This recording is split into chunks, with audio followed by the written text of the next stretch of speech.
Linear algebra का part 2 और उसका लेक्चर 2 हम शुरू करते हैं और आज हम पढ़ेंगे वेक्टर डॉट प्रोडक्ट।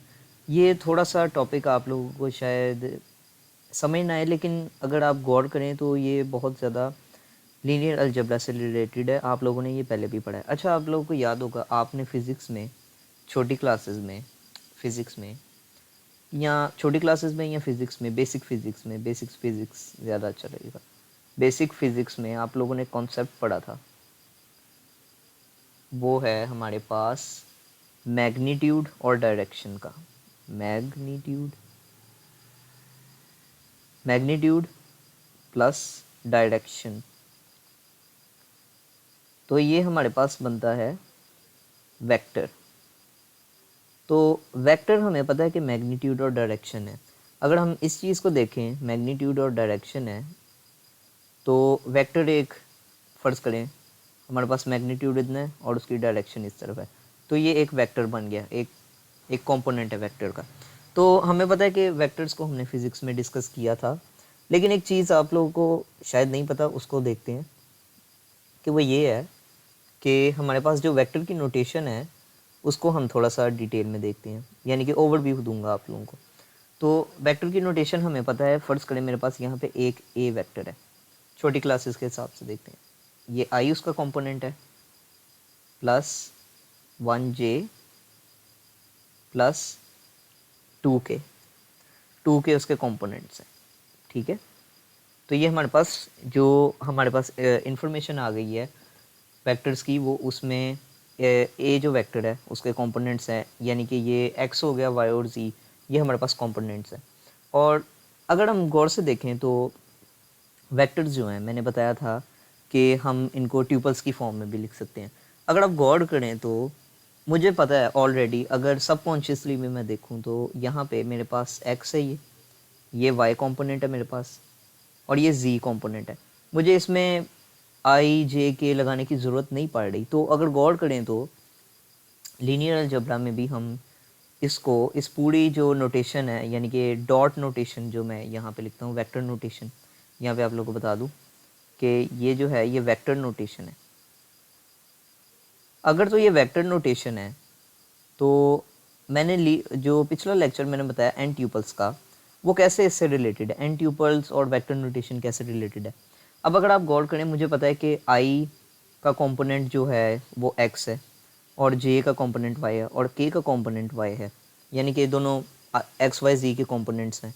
तो ग्राफ में भी हमें पता है कि ऑलरेडी है।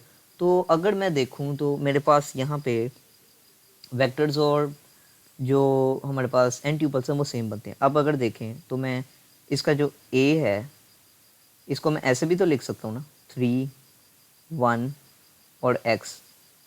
अगर गौर करें तो मैंने आई जे के और जो उसके साथ जो उसके एक वेरिएबल्स लगे हुए थे, यानी कि उसको रिप्रेजेंट करते थे कि ग्राफ में एक्स वाई जी की कंपोनेंट्स किस लोकेशन पे लोकेट करते हैं, तो मैंने उसको रिमूव कर दिया। लेकिन अगर गौर से देखें तो कोई मैसेज में फ़र्क नहीं पड़ता। मुझे पता था कि एक्स की वैल्यू 3 है, वाई की वैल्यू 1 है, और जो जी हमारे पास है एक्स जी एक्सिस, उसकी वैल्यू 2 है। तो कोई फ़र्क नहीं पड़ रहा अगर मैं आई जे के को भी मिटा दूँ। तो अगर देखा जाए तो वेक्टर नोटेशन, यानी कि वेक्टर्स और जो मेट्रिसेस हैं और जो एन ट्यूपल्स हैं, वो एक ही कॉइन के दो रुख हैं। लीनियर अलजेब्रा में भी और फिज़िक्स में भी दोनों का बहुत एक्सटेंसिवली यूज़ किया जाता है। अगर हम यहाँ पे मिसाल के तौर पे मैं यहाँ पे लिख लेता हूँ कि अगर मैं वाइट से लिखता हूँ, यहाँ पे देखें, वेक्टर्स वेक्टर्स को हम लिख सकते हैं, नोटेशन में भी लिख सकते हैं। और अगर देखें तो यहाँ पे वेक्टर्स है, मेरे पास वेक्टर हैं, तो वेक्टर को मैंने एन ट्यूपल में भी लिखा, एन ट्यूपल्स की फॉर्म में भी लिखा, और एन ट्यूपल्स को मैं मेट्रिसेस की फॉर्म में भी लिख सकता हूँ। तो देखा जाए तो ये सारे टॉपिक्स आपस में रिलेटेड हैं। लीनियर अलजेब्रा में एक ख़ास बात ये है कि काफ़ी जो टॉपिक्स होते हैं उनको मिक्स करके एक पूरी लीनियर अलजेब्रा बनाई जाती है। अब अगर मिसाल के तौर पे देखें तो ऊपर वापस आता हूँ, यहाँ पे देखें तो वेक्टर नोटेशन में मुझे सबकॉन्शियसली पता है कि एक्स वाई जी क्या है, क्योंकि मुझे पता है कि एन ट्यूपल्स में यहाँ पे हम ऑर्डर्ड होता है लिस्ट, ऑर्डर्ड सेट होता है, सेट ऑफ नंबर। तो जब मुझे पता है ये ऑर्डर्ड सेट ऑफ नंबर है, तो मैंने इसका जो ऑर्डर है यानी कि एक्स वाई जी को ऊपर नीचे चेंज नहीं कर सकता पोजीशन को, उसकी इंडेक्स पोजीशन को, तो मुझे आई जे के और एक्स वाई जी लगाने की ज़रूरत नहीं है, तो मैं इसको एन ट्यूपल्स में लिख सकता हूँ। अब अगर जो ये ए है, अब ए को मैं मेट्रिसेस की फॉर्म में लिखूँ तो मैं कैसे लिखूँगा? अब मैं ये करूँगा कि मैं 3 यहाँ पे लिख लूँगा, 1 यहाँ पे आ जाएगा और 2 यहाँ पे आ जाएगा। तो गौर करें तो यहाँ पे मुझे पता है कि ये x है, ये y है और ये z है। और अगर इसको गौर करें, जो वेक्टर की नोटेशन है, ये i बन गया, ये j बन गया और ये k बन गया। कोई फ़र्क नहीं पड़ा, आप नोटेशन कोई भी यूज़ कर सकते हैं, लेकिन लीनियर अलजेब्रा में एक्सटेंसिवली हम इसको वेक्टर्स या मेट्रिसेस की फॉर्म में लिखते हैं। ट्यूपल्स की भी फॉर्म का यूज़ करते हैं, लेकिन इतना नहीं है। ज़्यादातर मेट्रिसेस और वेक्टर्स को ही स्टडी करते हैं। बेसिकली वेक्टर्स यानी कि वेक्टर्स ये और मेट्रिसेस एक ही साइड के दो रुख हैं लीनियर अलजेब्रा में, दोनों एक ही चीज़ें हैं, हम इसको करते रहते हैं। अब आगे चलते हैं और एक ज़रा आप लोगों को और एक एग्जांपल से आपको ये कॉन्सेप्ट और ज़्यादा क्लियर हो जाएगा। अच्छा, मैंने आप लोगों को बता दिया कि वेक्टर नोटेशन है, हम इसको एन ट्यूपल्स में भी लिख सकते हैं और बेसिकली फ़िज़िक्स में भी हमने पिछली क्लासेस में, छोटी क्लासेस में पढ़ा। लेकिन अब सवाल ये पैदा होता है कि वेक्टर डॉट प्रोडक्ट है क्या? छोटी क्लासेस में आप लोगों को पता है, लेकिन ये थोड़ा सा ओवरव्यू आप लोगों को देना। बेसिकली होता ही है कि अगर मैं एग्जांपल लूँ, यहाँ पे मेरे पास ए वेक्टर है और यहाँ पे बी वेक्टर है, और अगर मैं यहाँ पे देखूँ तो मेरे पास बी वेक्टर है, अगर इस डायरेक्शन में है, यहाँ पे देखें बी वेक्टर है, और मैं एक और वेक्टर लेता हूँ और मैं करता ये हूँ कि मैं ए वेक्टर को इसी डायरेक्शन में प्रोजेक्ट करता हूँ, यानी कि इसी डायरेक्शन में पॉइंट आउट करता हूँ। देखें, मैंने इसी डायरेक्शन में पॉइंट आउट किया और यहाँ पे एक ए वेक्टर को प्रोजेक्ट कर दिया उसी डायरेक्शन में जिधर बी है, और मैंने फिर क्या किया, इन दोनों को मल्टीप्लाई कर दिया। और मल्टीप्लाई करने से ये होगा कि मुझे इन दोनों का मैग्नीट्यूड मिल जाता है। यानी कि अगर मैं मल्टीप्लाई करता हूँ, देखें A dot B, A dot B यानी कि ए डॉट बी यानी कि वेक्टर प्रोडक्ट या स्केलर प्रोडक्ट जो मैंने, और वेक्टर प्रोडक्ट को स्केलर प्रोडक्ट भी कहते हैं, क्योंकि जब हम इसको मल्टीप्लाई करेंगे ना तो एक n नंबर आएगा, n यानी कि n क्या है, n एक स्केलर है, n क्या है, n एक स्केलर क्वांटिटी है, स्केलर है। तो इसलिए हम इसको स्केलर भी कहते हैं, स्केलर प्रोडक्ट भी कहते हैं। देख यहाँ पे लिख लेता हूँ, वेक्टर प्रोडक्ट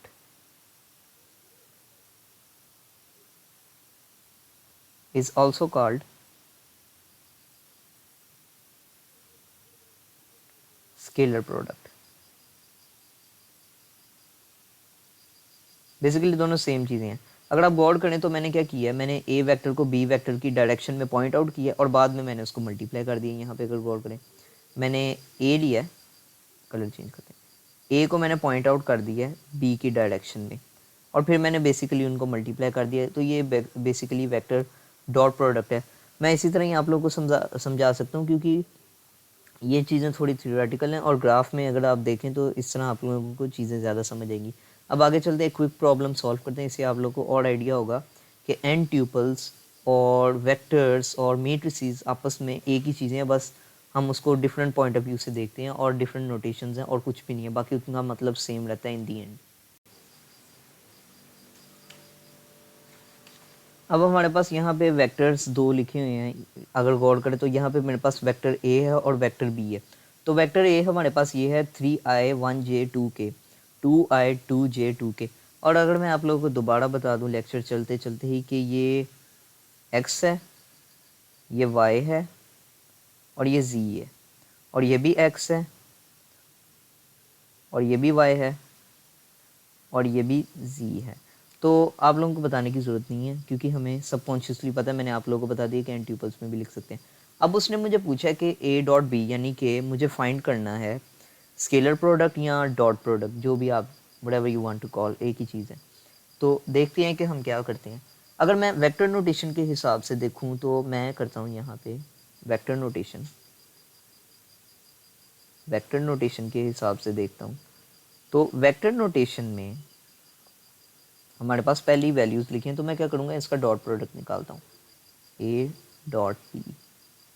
तो मैं क्या करूँगा कि आप लोगों को मैं बता दूँ कि मैं आई के कंपोनेंट्स को आई के कंपोनेंट्स के साथ मल्टीप्लाई करूँगा, जे के कंपोनेंट्स को जे के कंपोनेंट्स के साथ करूँगा और के कंपोनेंट्स को सेम के साथ करूँगा मल्टीप्लाई, और बाद में मैं इन सारे कंपोनेंट्स को आपस में प्लस कर दूँगा।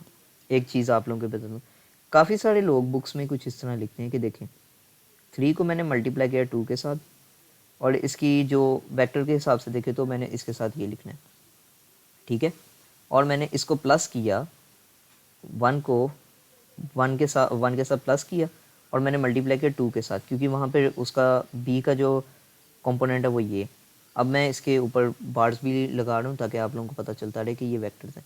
अब 2 को मैंने मल्टीप्लाई किया 1 के साथ, उसके ए बी की जो वेक्टर्स की क्वांटिटीज़ हैं की, अब उसके ऊपर साथ मैंने रिप्रेजेंट कर दिया। अब मैं क्या करूँगा कि ये जो आई जे के है ना, बेसिकली ये रिप्रेजेंट करते हैं वेक्टर्स को। अगर आप फिज़िक्स, इंजीनियरिंग और किसी और शोबे की बात करें तो उस लिहाज से ये आंसर भी सही रहेगा। 3 to the 6 I 2J plus 2K। अगर हम इस पॉइंट ऑफ व्यू से भी देखें तो ये आंसर ठीक है, क्योंकि हमें, मैंने डेफिनेशन में भी बताया, आप लोगों को थोड़ा सा समझाया कि ए और बी को आपस में मल्टीप्लाई किया एक ही डायरेक्शन में पॉइंट आउट करते हुए, तो ये उसका जो मैग्नीट्यूड निकल रहा है, एक्स की वैल्यू ये बन गई मल्टीप्लिकेशन के बाद, वाई की ये बन गई और जी की ये बन गई, तो ये भी ठीक है। लेकिन अगर हम इसको प्लस करते हैं तो हमारे पास आंसर 10 आता है, ठीक है, 10 आता है, क्योंकि ये स्केलर और डॉट प्रोडक्ट में एक नंबर आना चाहिए। ये भी ठीक है, ये भी ठीक है, लेकिन हम आगे चलते हैं, आप लोगों को बताता हूँ कि अब हम एन ट्यूपल्स में क्या करेंगे। एन ट्यूपल्स में भी सिमिलरली हम उसको पहले कन्वर्ट करेंगे वेक्टर को पूरे एन ट्यूपल में। तो मिसाल के तौर पे मेरे पास यहाँ पे पहले लिख लेते हैं कि अब देखें यहाँ पे मेरे पास जो आंसर निकला है वो देखते हैं कैसे निकलता है एन ट्यूपल्स में। मैं यहाँ पे लिख देता हूँ एन ट्यूपल्स में, सॉरी। अब एन ट्यूपल्स की बात की जाए तो एन ट्यूपल्स में भी हमारे पास सेम इसी तरह ही आंसर आएगा, लेकिन उसमें यह है कि मैं आई जे के नहीं लिखूँगा, बेसिकली वो उसी तरह, और मैं उसको एक जो पैरेंथेसिस है उसके अंदर लॉक कर दूंगा, एक लिस्ट ऑफ नंबर्स बना दूंगा। अब देखने हैं कि मैंने ए को कैसे एन ट्यूपल्स में कन्वर्ट करना है। तो अगर मेरे पास ए है तो मैं उसको एन ट्यूपल में करूँगा 3 1 2, और बी मेरे पास यहाँ पे आ जाएगा 2 2 1। तो ये एन ट्यूपल्स में आ गए। अब मैंने एन ट्यूपल्स के हिसाब से इसका डॉट प्रोडक्ट निकालना है, और क्योंकि ये वेक्टर नहीं है तो मुझे बार्स वगैरह लगाने की ज़रूरत नहीं। अब मैं क्या करूँगा, 3 को मैंने मल्टीप्लाई किया 2 के साथ, प्लस कर दिया मैंने, 1 को मैंने मल्टीप्लाई किया 2 के साथ, प्लस कर दिया मैंने, फिर मैंने 2 को मल्टीप्लाई किया 1 के साथ, प्लस कर दिया। अब क्या होगा कि जब मैं इसकी मल्टीप्लिकेशन करूँ तो यहाँ पे 6 आ जाएगा, यहाँ पे 2 आ जाएगा, और यहाँ पे भी 2 आ जाएगा, और जब मैं इसकी एंड पे जो सम करूँगा इसको पूरे को, वो 10 आएगा। तो अगर आप गौर करें तो ये भी 10 ही आया यहाँ पे एन ट्यूपल्स की फॉर्म में। लेकिन अब इसको मेट्रिसेस में देखते हैं कि कैसे करते हैं। अब मेट्रिसेस का केस थोड़ा डिफरेंट है। अगर आप गौर करें तो अगर मैंने ट्यूपल्स निकाले हैं तो उसको मैं मेट्रिसेस में भी लिख सकता हूँ, ट्यूपल्स को मैं मेट्रिसेस में भी लिख सकता हूँ, और जो ट्यूपल्स हैं उनको मैं वेक्टर्स की फॉर्म में भी लिख सकता हूँ। तीनों चीज़ें आपस में सेम है, बस लिखने का हमारा तरीका डिफरेंट है। अब देखते हैं मेट्रिसेस का क्या केस है। 4 मेट्रिसेस। अब मेट्रिसेस में हम इसकी स्केलर जो भी है, स्केलर प्रोडक्ट है या जो उसका डॉट प्रोडक्ट है, वो कैसे निकालते हैं। अब ए को मैं क्या करता हूँ, यहाँ पे कलर चेंज करके देखते हैं। ए का मैंने पूरा एक मैट्रिक्स बना दिया 3 1 और 2। बी का भी मैंने पूरा एक मैट्रिक्स बना दिया 2 2 और 1। अब मैं इनका जो डॉट प्रोडक्ट है वो फाइंड करना चाहता हूँ। अब जब मैं डॉट प्रोडक्ट फाइंड करूँगा मैट्रिसेस की सूरत में, तो तीनों का डायमेंशन सेम है, क्योंकि देखें इसकी 3 रोज़ हैं, इसकी भी 3 रोज़ हैं, और इसका एक कॉलम है, इसका भी एक कॉलम है, यानी कि ये 3/1 का मैट्रिक्स बनता है। यहाँ पे लिख लेते हैं 3/1 का, और यहाँ पे भी 3/1 का। लेकिन मैंने आप लोगों को बताया था ना कि जो पहला मैट्रिक्स होता है, यानी कि यहाँ पे ए है, उसकी जो कॉलम्स हैं दूसरे मैट्रिक्स की रो के इक्वल होनी चाहिए, तो ये तो इक्वल नहीं है, यानी कि 1 is not equal to row, so multiplication is not possible. अगर इक्वल होती तब मल्टीप्लिकेशन पॉसिबल थी, मल्टीप्लिकेशन नॉट पॉसिबल। और ये मैट्रिसेस में ये केस है, हम एन ट्यूपल्स में और वेक्टर्स में डायरेक्ट मल्टीप्लिकेशन कर दे, तो हम करेंगे क्या, हम करेंगे ये कि मैं आइदर यानी कि कोई भी ए और बी का ट्रांसपोज लूँगा, यानी कि ए और बी में से किसी भी वैल्यू का ट्रांसपोज लूँगा, फिर बाद में इसकी जो मैट्रिक्स मल्टीप्लिकेशन है वो कराता हूँ। इस एग्जांपल के हिसाब से अगर मैं देखूँ तो मैं ए का ट्रांसपोज लूँगा। अब क्योंकि मुझे पता है यहाँ पे हमारे पास पूरा एक कॉलम मैट्रिक्स है, तो मैं इसका जब ट्रांसपोज लूँगा तो उसको पूरा एक रो में कन्वर्ट हो जाना चाहिए। 3 आ जाएगा यहाँ पे 1 आ जाएगा और यहाँ पे 2 आ जाएगा। और क्योंकि मैंने ट्रांसपोज ले लिया तो मैं बी को वैसे का वैसे ही रहने देता हूँ, बी की वैल्यूज़ ऐसे ही रहने देता हूँ। 2 2 1 थी, 2 2 और 1।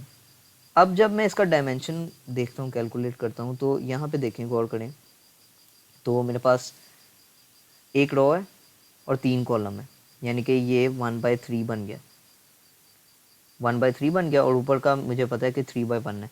तो अगर मैं यहाँ पे लिख लूँ तो 1/3 डायमेंशन और 3/1 यहाँ पे, तो ये देखें इधर की रोस और उधर के कॉलम्स आपस में सेम है, तो मल्टीप्लिकेशन पॉसिबल है, इक्वल है, यानी कि इधर लिख लेता हूँ पॉसिबल, मल्टीप्लिकेशन पॉसिबल है, ठीक है, यहाँ पे लिख दो। अब मैं इसकी मल्टीप्लिकेशन कराता हूँ। मल्टीप्लिकेशन आपको पता है, मैंने बताया था कि over and down simple principal use करते हैं हम मल्टीप्लिकेशन में मैट्रिसेस की। तो जब मैं इनको मल्टीप्लाई करूँगा तो मेरे पास आंसर भी 10 ही आएगा, लेकिन मैं आप लोगों को फिर भी बता देता हूँ कि जब मैं इसको मल्टीप्लाई करूँगा तो मैंने x के कंपोनेंट को x के साथ मल्टीप्लाई किया, इसको इसके साथ किया और इसको इसके साथ किया, और बाद में मैंने प्लस कर दिया। तो मेरे पास जो आंसर आता है ना, यहाँ पे मैं लिख लेता हूँ ए ट्रांसपोज डॉट बी का, तो वो मेरे पास 10 आता है। सेम सारी वही चीज़ें हैं। तो इन दी एंड कहना ये चाहूँगा कि जो यहाँ पे मैं दोबारा आप लोगों को लिख देता हूँ कि इन दी एंड मकसद ये है कि जो एन ट्यूपल्स हैं, एन ट्यूपल्स और वेक्टर्स हैं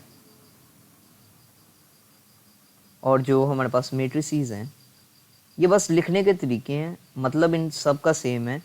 अब अगर आप वेक्टर्स को देखें, वो भी सेम वही चीज़ें थी, एक्स वाई जी को रिप्रेजेंट कर रहे हैं, और हमने एक्स वाई जी बार बार लिखने को अवॉइड करने के बजाय एन ट्यूपल्स का सहारा लिया। अब एन ट्यूपल्स को हमने वेक्टर्स जो हमने लिए उनको एन ट्यूपल्स में कन्वर्ट किया, और एन ट्यूपल्स के हिसाब से जब हमने कन्वर्ट किया मैट्रिसेस में, तब हमारे पास एस ये आई, हमारे पास आसानी ये आई कि हम ज़्यादा बड़े लेवल पे कैलकुलेशन कर सकते थे। बस ये पॉइंट ऑफ व्यूज़ हैं और इसका कोई इतना मैटर नहीं करता। और लीनियर अलजेब्रा में हम बेसिकली ज़्यादातर हम एक चीज़ को गौर करते हैं कि हम मैट्रिसेस को ज़्यादा स्टडी करते हैं और वेक्टर्स को भी करते हैं, थोड़ा बहुत हम एन ट्यूपल्स को भी कर लेते हैं क्योंकि वो भी इसका कंपोनेंट है।